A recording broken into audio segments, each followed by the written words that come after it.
Hello दोस्तों, मैं हूं अमित त्यागी और डायरेक्टर्स अनकट में मेरे साथ हैं एक ऐसे डायरेक्टर जिनकी फिल्म दिवाली के बाद धूम मचा रही है, दिवाली पर आई धमाके की तरह।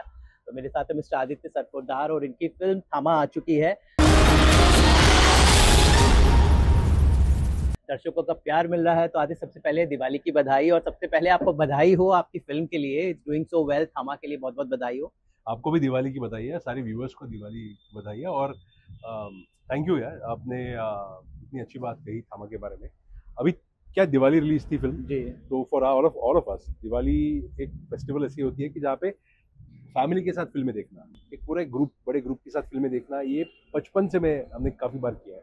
जी तो थामा ऐसी फिल्म है जो दिवाली में रिलीज मिलना और एक प्योर सोलो फेस्टिवल रिलीज मिलना, ये मेरे लिए बहुत बड़ी बात थी। And it was a very exciting time कि थामा ऐसे टाइम पे आए और ऐसी फिल्म आए जो एक फैमिली फिल्म है। पर सर आप हो कौन? मैं भी तुम्हारी तरह एक किस्मत का मारा हूँ। तो लोग उसको पसंद कर रहे हैं। अब तक तो फर्स्ट वीक हो चुका है जी। और लोगों ने इतना प्यार दिया है, तो थैंक यू सो मच। तो अब बात करते हैं कि थामा के पर्दे के पीछे की, क्योंकि डायरेक्टर जो होता है कैप्टन ऑफ द शिप होता है, उसके पास ऐसी जानकारियां होती हैं जो आपने फिल्म देखी होंगी वो नहीं मिलेंगी। फिल्म तो आपने देखी, लेकिन आज हम बात करेंगे पर्दे के पीछे की ऐसी खबरें, ऐसी न्यूज़, ऐसे जो ट्रिविया होते हैं जो लोगों को नहीं पता चल पाते। तो सबसे पहले मैं आदित्य से ये पूछना चाहूंगा कि थामा के विजुअल्स इतने स्ट्रॉन्ग हैं, तो ये कहाँ कहाँ शूटिंग हुई? क्या वो असली था जो वो बेताल नगरी थी? तो क्या क्या जगह थी, कौन कौन से? तो आप ज्योग्राफिकली हाँ, मुझे फिल्म को हाँ। एक्सप्लेन कीजिए। नए नए बेताल पैदा करेंगे, मैं बनूंगा तुम्हारा थामा। ये एक मिक्स है। देखो, जी। ये कुछ लाइव लोकेशंस है, कुछ सेट्स है। लाइव लोकेशन में दिल्ली जी। और वो जंगल जो थे वो ऊटी के थे, ओके। जहाँ पे वो चेस था और वो पूरा ना जंगल, जी। जहाँ पे आपको विजुअली पेड़ और जंगल दिख रहे हैं। जो थामा का जो कॉलोनी था, जहाँ पे उनकी पूरा जी। वो जो मंदिर और वो ऐसे स्ट्रक्चर्स थे, जी। वो फिल्म सिटी में सेट लगा था। ओ ओ। पहाड़गंज का वाइड शॉट, वो पहाड़गंज है दिल्ली। जी। पर जो भेड़िया वर्सेस अलूक, जी। जो बेताल भेड़िया फाइट थी, जी। वो रूफटॉप जो थे जहाँ जी। से वो कूद रहे थे, हाँ, चीजें हाँ, कर रहे थे, वो भी सारे सेट्स फिल्म सिटी के थे। ओके। घर का सेट फिल्म सिटी में लगा था, पर घर का एक्सटीरियर दिल्ली में शूट किया था। तो ऐसे मिक्स मैच है। मुंबई, दिल्ली एंड ऊटी, ऐसे तीनों जगहों पे मिलके फिल्म शूट हुई है। और बहुत इंटरेस्टिंग लोकेशन है जहाँ पे हमने शुरुआत मुंबई से की, फिर दिल्ली गए, फिर वापस मुंबई आए और फिल्म एंड हुई।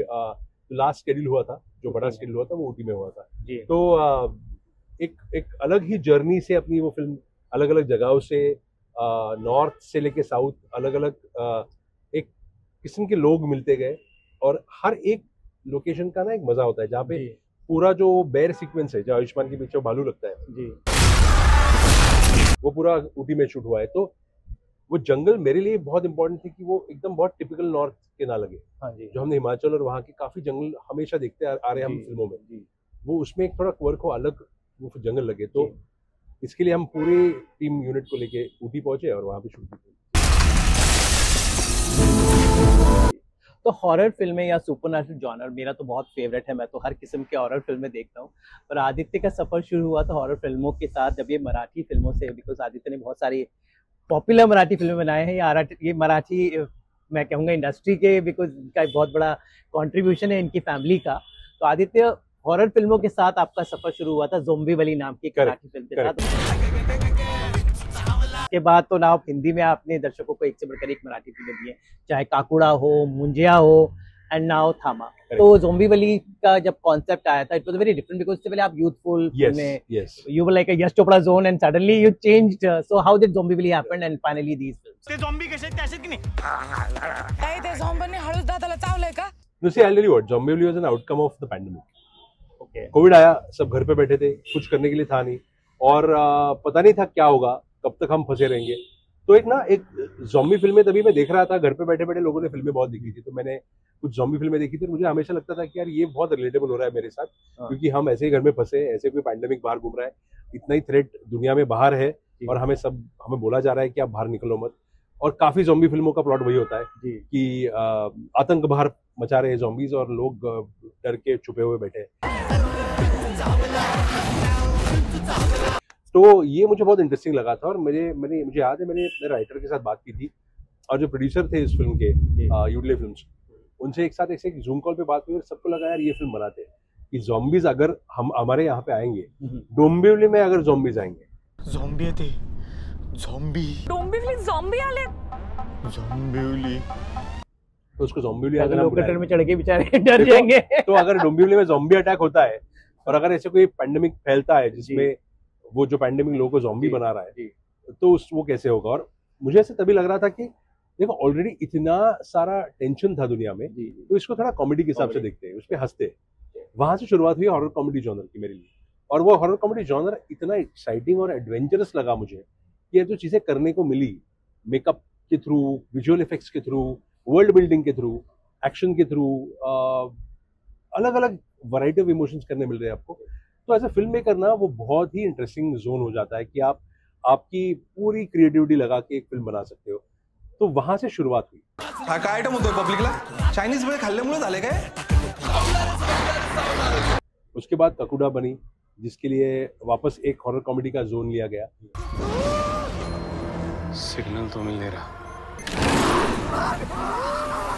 अगेन बहुत अलग स्टोरी थी। एक बोना है, उसकी एक अलग बैक स्टोरी है, एक गांव है जिसके 2 दरवाजे हैं, और एक उनका लेजेंड है, उसके ऊपर वो फिल्म बनी। और जिसने उसका दरवाजा ना खोला। और फिर मुंजाई, लाइफ चेंजिंग फिल्म, क्योंकि थिएट्रिकल मेरी पहली बिग रिलीज थी। हिंदी में मेरी थिएट्रिकल कभी रिलीज हुई नहीं थी, तो थिएट्रिकल रिलीज के हिसाब से एक प्रेशर होता है कि अगर आप परफॉर्म कर पाते हो तो आपको और फिल्में बनाने के लिए आपको वो लीवे मिलता है, वो लाइफ मिलती है। जब मुंजा चली और लोगों ने इतने उसको थिएटर में पसंद किया, छोटे बजट में बनी फिल्म थी, और अगेन महाराष्ट्र के फोकलोर पे बनी फिल्म थी, जो इतना लोकल कोंकण का एक फोकलोर है जो मुंजा ब्रह्म राक्षस का। तो जब ये फिल्म चली और ऐसी सारी फिल्मों को इतना अप्रिसिएशन मिला, तो मुझे लगा यार ये जोन बहुत सही बैठ रहा है, मुझे मजा भी आ रहा है और लोगों को आइडेंटिफाई भी हो रहा है कि यार ये स्पेस तू कर पा रहा है। तो that is it, I think. और आगे जाके क्या होगा और कितनी फिल्में होंगी आई डोंट नो, बट अभी फिलहाल मैं इतना ही कहूंगा कि मुझे मजा आ रहा है ये फिल्में बनाने में, और एक अलग अलग दुनिया में जाके उस दुनिया को अनफोल्ड करके उसको सेटअप आपके सामने करने में it's very exciting and challenging also.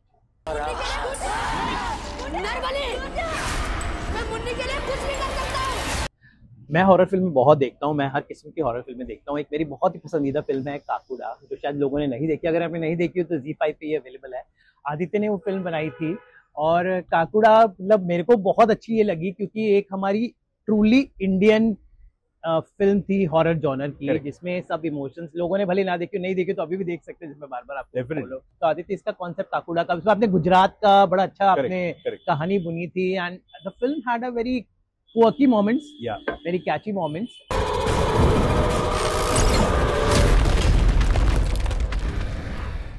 And so how did Kakuda experience? See, Kakuda was a very very special film also because it happened immediately after Zombie.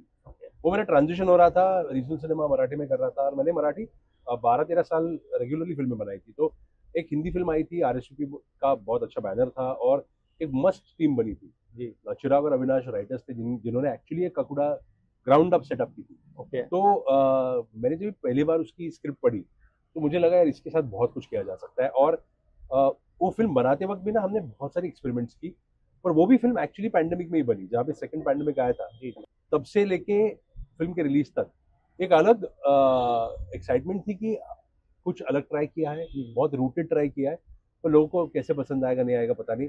और उस बीच मुंजा शूट हुई, उस बीच मुंजा रिलीज भी हुई, तो दोनों आई थिंक एक ही time पे रिलीज एक और साथ मुंजा का रिलीज काकुड़ा के पहले था, भले काकुड़ा मैंने उसके 1 साल पहले शूट की थी। तो एक आई थिंक हर एक फिल्म का ना एक अपनी डेस्टिनी होती है, एक जर्नी होती है, और उसके साथ जैसे मुंजा चल गई एकदम काकुड़ा के बारे में ऐसा लगा कि यार इसने और क्या बनाया, तो ये भी बनाया, तो चलो इसको भी देख लेते हैं। ऐसे ही उसके साथ वो काकुड़ा रिलीज भी हो चुकी थी। Ghost Hunter. इतना सा डर गए, बहुत क्या भगाए वो। तो मेरे लिए अच्छा था कि मेरी फिल्में लोग देख रहे हैं, पब्लिक प्लेटफॉर्म पे आ रही है। अभी भी मैं कहूंगा कि मेरे लिए काकुड़ा बहुत स्पेशल फिल्म है, बिकॉज जिन लोगों के साथ वो फिल्म बनी है, सोनाक्षी, साकिब, आसिफ, ये सब सारे जो लोग थे ना, उन्होंने इतनी पैशन, प्यार और मेहनत से वो फिल्म बनाई थी। शादी करते ही तुझे विधवा बना दी हो। सब अंधविश्वास है। आज तक कोई ना बचा। अच्छा लगता है जब भी आप ऐसे फिल्म को रेफरेंस देके वापस उसको याद करते हो जी। और सुपरनैचुरल फिल्मों की बात चली है तो मुंजिया ऑलवेज 2024 की जो फिल्म थी, इट चेंज हिस्ट्री, बिकॉज मैंने खुद लाइव याद है कि फिल्म को रिलीज हुए आई थिंक 4 हफ्ते हो गए थे। एक्चुअली फर्स्ट टाइम मैंने फिल्म को टेकन फॉर ग्रांटेड लिया था, मुझे समझ नहीं आ रही थी, पर चौथे हफ्ते मैंने टिकट लेके शाम का मैं गया देखने और लोग were like actually enjoying the film. सबर का फल मीठा होता है। तेरे गुलाब जामुन मीठे होंगे खाओ। So I think my God, You know, it was a case study. Munja was a small budget film in that sense, but a very big ambition film because what it was trying to do. आपको एक ऐसी story बता रहा था जो एक actually 3D CG character के साथ वो जो हीरो है फिल्म का, नए एक्टर्स थे, अभय शर्वरी भी वैसे काफी नई थी और बहुत ही रूटेड और लोकल महाराष्ट्र रेफरेंस। लेकिन अच्छी बात है कि उसमें लव स्टोरी को आपने जिस तरह से वीव किया था, दैट वाज वेरी ब्यूटीफुल। ये बहुत कम ऐसा हो पाता है। आई थिंक थामा में भी वही बात है कि लव स्टोरी कम्स पैरेलल। देखो क्या होता है ना, इस दुनिया में, इस वर्ल्ड में आप जब भी फिल्म बनाते हो ना, आपको रिलेटेबल इमोशंस की जरूरत होती है।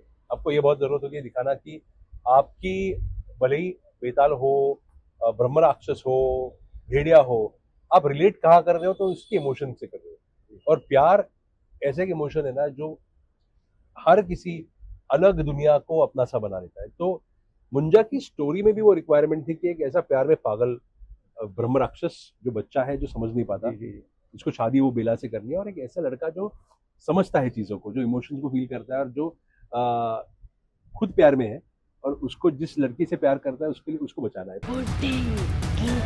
छोड़ दे उसे वरना क्या करेगी। ये बहुत इंटरेस्टिंग प्यार के अराउंड दुनिया थी। वैम्पायर्स की दुनिया बहुत ही डायरेक्ट प्यार में थी बिकॉज दो लोग जो एक दूसरे से प्यार करना शुरू करते हैं फिल्म के दौरान, वो किस हद तक जा सकते हैं एक दूसरे के लिए। तो ये वैम्पायर का एक अलग टेक था और वैम्पायर मेरे लिए बहुत क्वर्की भी थी बिकॉज जैसे ब्यूटी एंड द बीस्ट आपको पता है कि एक इंसान और एक बीस्ट की कहानी, वैसे यहाँ पे भी वो बीस्ट ही है, वो बेताल ही है। तो एक ऐसी बीस्ट जिनकी फितरत में ही है इंसान का खून पीना और इंसान को मारना, उसी इंसान से उसको प्यार हो जाता है। और ऐसा इंसान जिसको पता भी नहीं कि जिस लड़की से वो प्यार कर रहा है वो बेताल है जो उसके लिए खुद के लिए इतनी बड़ी डेंजर है। तो ये सेटअप बहुत क्वर्की है और इस सेटअप के साथ काम करने में मुझे ऐसा लगा कि यार बहुत कुछ किया जा सकता है। At the end of the day मुझे लगता है अब भले स्त्री ले लो और भेड़िया ले लो, जो एक सेंस ऑफ ह्यूमन इमोशन है, भले वो प्यार हो, दोस्ती हो, वो इमोशन आपको कनेक्ट कर देता है इन फिल्मों से। तो थामा का मेरा वन वर्ड रिव्यू ये था कि इसमें मुंजिया भी है, इसमें स्त्री भी है, इसमें थोड़ा सारी फिल्में जो सब कुछ था। तो I think it will remain in the history. उसमें मुंजिया भी, स्त्री में बहुत सारा भेड़िया भी है। यस, तो भेड़िया तो था ही। तो आई थिंक जो हॉरर यूनिवर्स में आई थिंक ये हमेशा इतिहास में इसलिए लिखी जाएगी कि इसमें सारे लोगों को आपने इनवाइट कर लिया। आपको मैं एक्चुअली बहुत इंटरेस्टिंग बात कही आपने। आपको एक बताओ कि थामा चैलेंजिंग भी मेरे लिए सबसे ज्यादा क्यों थी, more than Munjya also, is because Thama में सिर्फ थामा की स्टोरी नहीं बता रही थी। थामा में एक्चुअली भले नवाज का कैरेक्टर है या आयुष्मान का है, इन सब की ओरिजिन स्टोरी थामा है। पर सर आप हो कौन? मैं भी तुम्हारी तरह एक किस्मत का मारा हूँ, बरसों से कैद, एक बेचारा हूँ। पर थामा कंप्लीट नहीं होती है, थामा टेक ऑफ कर लेती है जहाँ पे फिल्म खत्म होने आती है, क्योंकि थामा में अपनी भी एक स्टोरी है और यूनिवर्स की भी स्टोरी बता रही है कि यूनिवर्स की बाकी फिल्में एक साथ कहाँ आ रही है, वो आगे जाके उसका होने क्या वाला है। अब तक आपने जो सारी फिल्में देखी थी मुंजा से लेके सब कुछ, अब तक इधर आपको कोई कैमियो आता था क्लाइमैक्स में या पोस्ट क्रेडिट सीन में आपको कुछ कनेक्शन मिलता था। इस फिल्म में फिल्म की ही कोर स्टोरी में सबके ट्रैक्स इन्वॉल्व होते हैं। ये बहुत अच्छा इंटीग्रेशन था। हाँ, और ये बहुत डिफिकल्ट आइडियल कोलैबोरेशन था। और ये इतना आसान होता नहीं क्योंकि आपको एक ओरिजिन स्टोरी, एक स्टैंड अलोन फिल्म की भी बतानी है जो वैम्पायर की है, और इसके साथ आप कंप्लीटली 4 अलग फिल्मों की स्टोरीज भी एक कंबाइन कर रहे हो और एक साथ लेके आगे बढ़ रहे हो। तो वो बहुत ट्रिकी होता है, बट आई एम ग्लैड कि लोगों को वही एलिमेंट और एंगल सबसे ज्यादा पसंद आ रहा है। हाँ, उस पे इतने रील्स और मीम्स बन रहे हैं, क्या क्या बन रहा है। लेकिन आदित्य, मुझे लगता है कि हमारे सब जॉनर्स में सबसे मुश्किल जॉनर है लोगों को हंसाना, यानी कॉमेडी। अब मैं क्या करूंगा, मेरी लाइफ, मेरे एम्बिशन सब खत्म, राजमा चावल कैसे खाऊंगा? बिकॉज हम कई बार कॉमेडी बहुत टेक इट फॉर ग्रांटेड ले लेते हैं, क्योंकि जब से इंडस्ट्री की शुरुआत होती है ये जॉनर कभी फेल नहीं होने वाला। लोगों को हंसाना बहुत मुश्किल काम है, लेकिन आपने ज्यादातर फिल्मों में लोगों को हंसा के डरा भी दिया है। और खासकर थामा में भी जो कॉमेडी थी बहुत अच्छी थी, खासकर वन लाइनर्स, परेश रावल का कैरेक्टर। सालों के जिंगुर सा लड़का, इसमें है क्या? चुप रहो, हीरो लगता है लड़का मेरा। इवन नवाजुद्दीन का, इवन आयुष्मान का। सर मेरी यहाँ फटी पड़ी है, आप शायरी पेल रहे हो। तेरी 1 मिनट में फट गई, यहाँ बरसों से फट के गुफा हो गई। सब लोग बहुत हंसा भी रहे थे। तो कॉमेडी को किस तरह से, वन लाइनर्स जो आपने जिस तरह से इंटीग्रेट किए हैं, तो कॉमेडी का मुझे ऐसा लगता है ना जहाँ पे अभी हम हैं सब as an industry, as viewers, comedy करना बहुत मुश्किल क्यों हो रहा है? बिकॉज आप कॉमेडी रोज देखते हो आपके फोन पे। आप फोन पे इंस्टा खोलो या आपका व्हाट्सएप खोलो, आपको हर एक दूसरी रील में एक कॉमेडी रील होती है जिसमें कोई जोक है, कोई स्टैंड अप कॉमेडी कर रहा है, कुछ कुछ क्वर्की कुछ रील आ रही है आपके पास। तो हर कोई आपको हंसाने की कोशिश कर रहा है, तो आपकी sense of comedy, understanding of comedy भी बदल रहा है। पहले क्या होता था, कॉमेडी देखने के लिए इधर फिल्में देखते थे आप, या कोई सीरियल में कॉमेडी आती थी। ऐसे कॉमेडी के और प्लेटफॉर्म्स ही नहीं थे। अभी कॉमेडी आपके फोन पे आ गई है और आप रोज उसको सैंपल कर रहे हो, आप रोज देख रहे हो। तो ऐसे में ना अपनी सेंसिबिलिटी ऑफ कॉमेडी भी बहुत चेंज हो रही है कि अभी जो जोक हंसाता था पहले, अभी वो नहीं हंसा रहा, अभी आप कोई और चाहिए। इस बीच आपको रिलेटेबल कॉमेडी लगे, इसके लिए कोर स्टोरी से कॉमेडी आनी जरूरी है, उसके सेटअप से आना जरूरी है, पर उसके साथ भी आपके कैरेक्टर्स में भी वो क्वर्क होना जरूरी है कि जहाँ पे वो कॉमेडी की तरफ जाए। जैसे मुझे लगता था कि अभी भी जना क्यों बहुत फेमस कैरेक्टर और जना को इतना प्यार क्यों मिलता है, बिकॉज उसके कैरेक्टराइजेशन में वो क्वर्क है जो उसको कॉमेडी की तरफ लेके जाता है। तो वैसे ही हमें लगता था कि जैसे परेश जी का कैरेक्टर है, उनका वो शक करना, बेटे को गधा समझना, वो लड़की के बारे में कांस्टेंट एक रखना कि यार ये अपने को ट्रैप करने के लिए आ रही है, उस दुनिया में उनको थोड़ा क्वर्की बनाता है।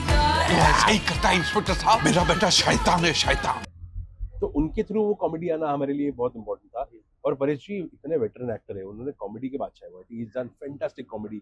बहुत लंबे समय के बाद मुझे उनका वो एक उस जोन में नजर आया। तो हमने वो इसलिए तो था कि वो एक क्लासिक फॉर्म ऑफ कॉमेडी लाई, जो उन्होंने बहुत अच्छी तरीके से किया है।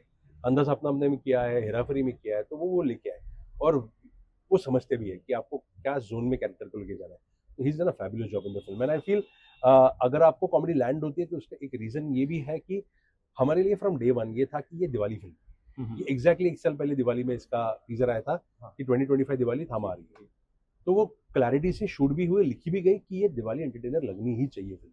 पूरी फैमिली बैठ के ये फिल्म एंजॉय करे, बच्चे एंजॉय करे, बूढ़े एंजॉय करे, उन सबको ये फिल्म इनफ देके जाए जहाँ पे सब बाहर निकलने के बाद बोले कि यार मजा आया फिल्म देख के।